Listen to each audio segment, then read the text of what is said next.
नमस्कार, मी वृषाली पाटील बातमीपत्रात आपलं स्वागत करते। या बातमीपत्रात पाहूया महत्त्वाच्या 50 बातम्या सुपरफास्ट पद्धतीने।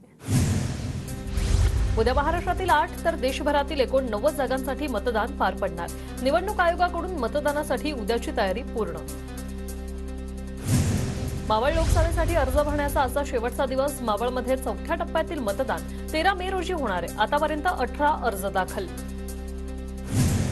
20 वर्षांपासून नागरी सुविधा मिळत नसल्याने धाराशिवच्या खाजानगर रहिवाशांचा मतदानावर बहिष्कार। मदिना चौकासह अनेक भागात लावले बहिष्काराचे बॅनर्स। बुलढाण्यातील सोनाळ्याच्या गौंडगोवारी समाजाचा लोकसभा मतदानावर बहिष्कार। प्रलंबित मागण्यांसाठी आदिवासी गौंडगोवारी समाज आक्रमक। बुलढाण्याच्या चिखलीत मतदानासाठी उभारलेला वॉटरप्रूफ मंडप कोसळला। पोलिंग पार्ट्यांना मदत साहित्याच्या वाटपात अडचणी। अखेर शाळेचा आधार घेत साहित्य वाटपाची व्यवस्था। बुलढाण्यात मतदानासाठी निवडणूक यंत्रणा सज्ज। 11,000 कर्मचारी आणि अधिकारी वर्गाची नियुक्ती। 17,82,000 मतदार बजावणार मतदानाचा हक्क। वर्धा लोकसभा मतदारसंघात मतदान केंद्रावर मतदान पथक रवाना। मतदान साहित्य घेऊन जाणाऱ्या पथकांसाठी बसेसची व्यवस्था।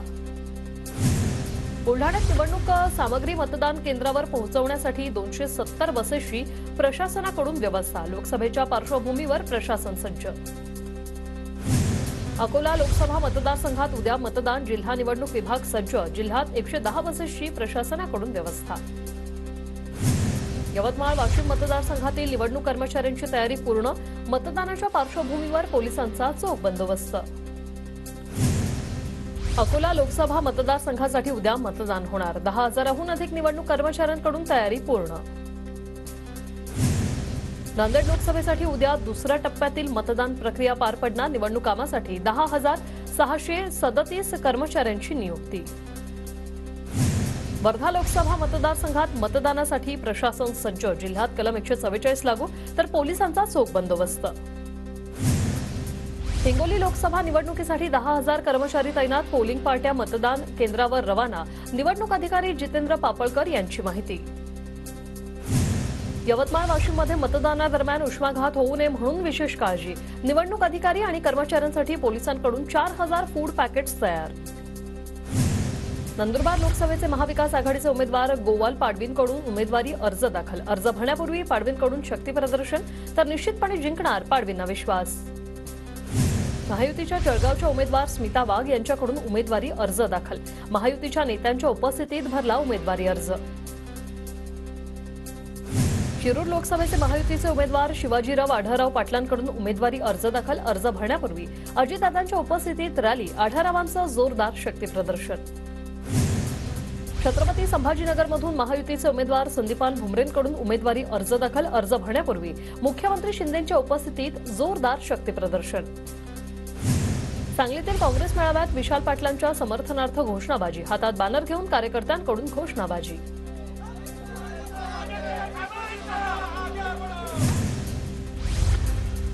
वरिष्ठ नेत्यांनी कार्यकर्त्यांच्या भावना समजून घ्याव्या। सांगलीतील काँग्रेस मेळाव्यात कार्यकर्त्यांचा गोंधळ। विश्वजित कदम यांच्याकडून कार्यकर्त्यांची मनधरणी। बीडमधून अलुतेदार बलुतेदार ओबीसी समाजाकडून भीमराव दळे यांना आज उमेदवारी अर्ज केला त्यांनी दाखल। बैलगाडीतून रॅली काढत भरला उमेदवारी अर्ज। भाजपचे राष्ट्रीय महासचिव विनोद तावडेंनी कणकवलीतील महायुतीची घेतली बैठक। घटक पक्षांच्या प्रतिनिधींशी चर्चा करत दिल्या सूचना। कराडमध्ये येत्या 29 एप्रिलला उदयनराजेंच्या प्रचारासाठी मोदींच्या सभेचं आयोजन। सभेआधी उभारण्यात आलेल्या मंडपाचं धैर्यशील कदम रामकृष्ण बेताळ यांच्या हस्ते भूमिपूजन। सोलापुरातील अपक्ष उमेदवार व्यंकटेश्वर यांच्यावर गुन्हा दाखल होण्याची शक्यता। 3 लोकसभेच्या जागांवर अर्ज दाखल केल्याने अडचण। परभणीत महादेव जानकरांची गाडी अडवली। अडवणूक करणारे संजय जाधवांचे कार्यकर्ते। जानकरांचा आरोप। शरद पवार गटाच्या जाहीरनामा प्रसिद्ध। शेतकऱ्यांसाठी स्वतंत्र आयोग निर्माण केला जाणार तर शेती शैक्षणिक वस्तूंवर जीएसटी आकारणी नाही। जाहीरनाम्यात घोषणा। शेतातील म्हसोबाचं उदाहरण देत राजू शेट्टींचं जनतेला साकडं। मी तुमच्या ऊसाच्या फडातला म्हसोबा। मतदान रूपी परडी मला सोडा। सांगलीत राजू शेट्टींचं मतदारांना भावनिक आवाहन। सुप्रिया सुळेंसाठी त्यांची मुलगी रेवती सुळे पहिल्यांदा प्रचाराच्या मैदानात। बारामतीत युगेंद्र पवारांसोबत रेवती सुळे यांचीही पदयात्रा। पुण्याच्या कोळेवाडी गावात सुनेत्रा पवारांनी वाघजाई मंदिरात घेतलं दर्शन, तर गावकऱ्यांशी संवाद साधत अडचणी दूर करण्याचं आश्वासन दिलं। सोलापूर लोकसभेत वंचित बहुजन आघाडीचा अपक्ष उमेदवार आतिश बनसोडेंना पाठिंबा। वंचितच्या पाठिंब्यामुळे प्रणिती शिंदेंना फटका बसण्याची शक्यता। रत्नागिरीत 28 एप्रिलला मनसे आणि उद्धव ठाकरे यांची सभा। नारायण राणेंच्या प्रचारासाठी राज ठाकरे येण्याची शक्यता, तर विनायक राऊतांच्या प्रचारासाठी उद्धव ठाकरेंची जाहीर सभा। रत्नागिरीमध्ये उद्या नारायण राणेंच्या प्रचारासाठी फडणवीसांची सभा। राजापूरमधील राजीव गांधी क्रीडांगणावर सभा होणार। नाशिकच्या येवल्यातील शिवसृष्टी प्रकल्पांची मंत्री छगन भुजबळांकडून पाहणी। जलद गतीने काम करून प्रकल्प पूर्ण करा, भुजबळांच्या कंत्राटदाराला सूचना। गोंदिया जिल्ह्यात आदिवासी विकास महामंडळाने खरेदी केलं धान खराब होण्याच्या मार्गावर। अवकाळी पावसात भिजल्याने धान अंकुरित व्हायला सुरुवात। परभणी शहरात मागील 2 दिवसांपासून अवकाळी पाऊस, वादळी वाऱ्यामुळे अनेक भागात विद्युत पुरवठा खंडित। संतप्त नागरिकांनी महावितरणच्या कर्मचाऱ्यांचा हार घालून केला सत्कार।